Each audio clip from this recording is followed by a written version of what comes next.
Мені баш прокуратурасы қабаржылыққа қаршы органлар еле бірлікті приват банкқа айд бір қач ішіні тақиқ еті.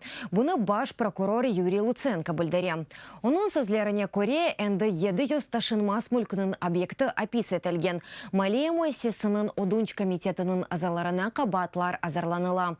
Бұның еле баш прокуратура весеқаларына огреневе девлетке зиян кетірілмесіне алақасы ола білген. Мили банкының хадимлеріні сораштыра. Евел Приватбанкның идариясы Александр Шлапак баш прокуратурының адына мурада жатының берген еді.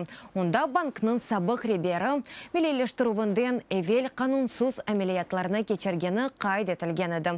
Шу жүмледен приват или бірлікте чалышқан шіркеті 389 миллион доллар 60 миллион евро мегдарында одунчлер алынған еді. Хатырлатам, былтыр декабрінің 21-інде Приватбанк девлет мүлкиетіне кечті.